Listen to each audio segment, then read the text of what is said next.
Hello student, how are you. जैसा कि आज हम आप लोगों के लिए इनऑर्गेनिक से टॉपिक लेकर आए हैं, एसिड बेस सॉल्ट। ये यूपी बोर्ड हाई स्कूल के लिए बहुत ही इम्पोर्टेंट टॉपिक है, जो लगभग हर साल इससे क्वेश्चन बनते हैं। तो आइए देखते हैं कि एसिड की परिभाषा क्या बताई जाती है। वही यौगिक जो जल में घोलने पर प्रोटॉन आयन अथवा H+ आयन मुक्त करते हैं, ऐसे यौगिक को अम्ल कहते हैं। और क्षार की परिभाषा बताई जाती है, वे यौगिक जो जल में घोलने पर हाइड्रोक्सिल आयन देते हैं, उसे हम बेस अथवा क्षार कहते हैं। साल्ट की डिफिनीशन बताई जाती है कि जब अम्ल और क्षार परस्पर क्रिया करके किसी यौगिक का निर्माण करते हैं, तो जो यौगिक बनता है उस यौगिक को साल्ट कहते हैं।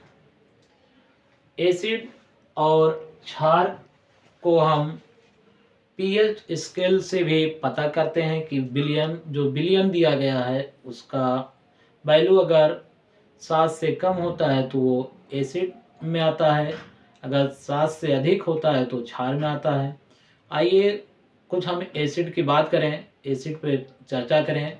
एसिड जो यौगिक जल में पूर्ण रूप से आयनित हो जाते हैं अर्थात वियोजित हो जाते हैं, उसे हम परबल अम्ल कहते हैं, परबल अम्ल कहते हैं या स्ट्रॉन्ग एसिड कहते हैं। और जो जल में आंशिक रूप से वियोजित होते हैं अर्थात आंशिक रूप से वियोजित होकर प्रोटॉन देते हैं, उसे दुर्बल अम्ल कहते हैं। इसी प्रकार से क्षार के लिए भी कहा जाता है कि वे क्षार जो जल में वियोजित होकर पूर्ण रूप से हाइड्रोक्सिल आयन को मुक्त कर देते हैं, उसे परबल क्षार कहते हैं। और जो आंशिक रूप से वियोजित होते हैं उसको दुर्बल क्षार कहते हैं। इसी प्रकार से साल्ट को भी 3 कैटेगरी में बांटा जाता है। एक उदासीन होता है, दूसरा क्षारीय होता है, तीसरा अम्लीय होता है। तो आइए हम अम्ल और क्षार के सहायता से साल्ट अर्थात लवण का निर्माण वाला रिएक्शन पढ़ते हैं। जैसे अगर हम बात करें H2SO4, इसका नाम है सल्फ्यूरिक एसिड। सल्फ्यूरिक एसिड अगर हम इसकी क्रिया KOH के साथ करा दें, इसका नाम है potassium hydroxide. Potassium hydroxide hydroxide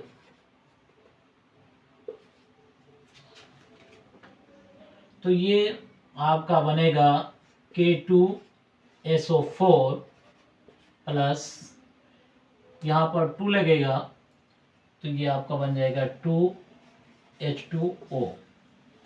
तो देखिए जो हमारा सल्फ्यूरिक एसिड है ये स्ट्रॉन्ग एसिड होती है, और जो पोटेशियम हाइड्रोक्साइड है ये भी आपका स्ट्रॉन्ग बेस होता है। तो अगर कभी स्ट्रॉन्ग एसिड और स्ट्रॉन्ग बेस परस्पर क्रिया करते हैं तो उनके द्वारा जो साल्ट बनता है वो उदासीन लवण कहलाता है अर्थात न्यूट्रल लवण कहलाता है। तो ये जो हमारा पोटेशियम सल्फेट बना है या पोटेशियम सल्फेट का जो फॉर्मेशन हुआ है पोटेशियम सल्फेट, ये आपका उदासीन लवण कहलाता है। दूसरा एग्जाम्पल देखते हैं। अगर हम नाइट्रिक एसिड ले लें HNO3, इसका नाम है नाइट्रिक एसिड। नाइट्रिक एसिड अगर इसकी क्रिया हम NH4OH से कराएं, अमोनियम हाइड्रोक्साइड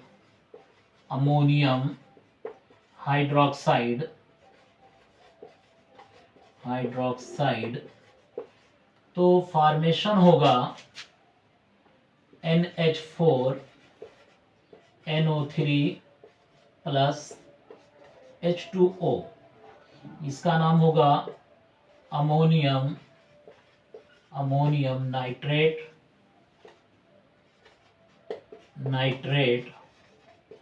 तो यहाँ हम देखें कि जो नाइट्रिक एसिड है ये आपकी परबल एसिड होती है, स्ट्रॉन्ग एसिड होती है, परबल अम्ल होता है। और जो अमोनियम हाइड्रोक्साइड है ये दुर्बल क्षार होता है, अर्थात बेस होता है। जो यहाँ पर अमोनियम नाइट्रेट प्राप्त हुआ है, इसकी जो प्रकृति होगी ये अम्लीय होगी। अम्लीय क्यों होगी? क्योंकि इस रिएक्शन में जो एसिड है वो स्ट्रांग है और बेस जो है वो वीक है। तो हम कह सकते हैं कि अम्लीय लवण तब प्राप्त होता है जब अम्ल जो होगा प्रबल हो और क्षार जो होगा वो दुर्बल हो। तो आइए तीसरा देखते हैं, तीसरा रिएक्शन। अगर हम बात करें H2CO3 प्लस 2NaOH, तो ये आपका बनेगा Na2CO3 प्लस 2H2O। तो यहाँ पर जो H2CO3 है इस एसिड का नाम है कार्बोनिक एसिड। और जो NaOH है इसका नाम है सोडियम हाइड्रोक्साइड। इन दोनों से जो साल्ट फॉर्मेशन हुआ है उसका नाम है सोडियम कार्बोनेट।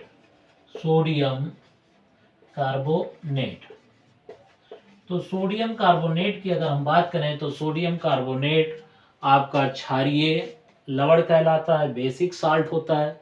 क्यों बेसिक साल्ट होता है?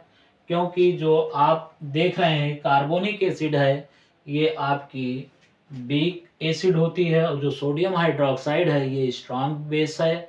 तो अगर किसी अम्ल और क्षार में अगर अम्ल आपका वीक होता है और क्षार जो होता है अगर वो प्रबल होता है यानी स्ट्रांग होता है, तो उनसे जो लवण या साल्ट का फॉर्मेशन होता है उसका जो नेचर होता है वो आपका प्रबल मतलब क्षारीय लवण कहलाता है। तो इससे एग्जाम में रिएक्शन भी कंप्लीट करने के लिए दिया जाता है, अम्ल क्षार की परिभाषा भी पूछी जाती है और कहा भी जाता है, ऐसे दे दिया जाएगा और कहा जाएगा K2SO4 किस प्रकार का साल्ट है और ये उदासीन लवण है या अम्लीय लवण है या आपका क्षारीय लवण है। तो अगर हम बात करें यहाँ पर अगर हम लिख दें KNO3 और आपसे हम सवाल कर लें कि KNO3 किस प्रकार का साल्ट है, तो हम बात करें कि जो हमारा K है ये पोटेशियम हाइड्रोक्साइड से मिला होगा, पोटेशियम हाइड्रोक्साइड से KNO3 प्राप्त हुआ होगा और जो NO3 है ये नाइट्रिक एसिड से प्राप्त हुआ होगा। यानी K जो है ये आपका सोडियम हाइड्रोक्साइड यानी प्रबल क्षार से प्राप्त हुआ है और जो नाइट्रेट आयन है ये आपका नाइट्रिक एसिड से प्राप्त हुआ है, ये भी आपका प्रबल अम्ल होता है। तो यहाँ पर भी जो KNO3 यानी पोटेशियम नाइट्रेट है ये भी प्रबल अम्ल और प्रबल क्षार से मिलकर बना है, इसलिए KNO3 भी आपका उदासीन लवण होगा। डियर स्टूडेंट, आप लोग इस वीडियो को ज़्यादा से ज़्यादा वॉच करें, देखते रहें। ये यूपी बोर्ड के क्लास 10 के पर्पज़ से बनाया जाता है ताकि आप एग्ज़ाम में अच्छे से अच्छे मार्क के साथ अपने एग्ज़ाम को पास करें। और अगर चैनल पर नए हैं तो चैनल को सब्सक्राइब कर लें और अपने दोस्तों में शेयर करें और चैनल को वीडियो को हमारे लाइक करें। Thank you.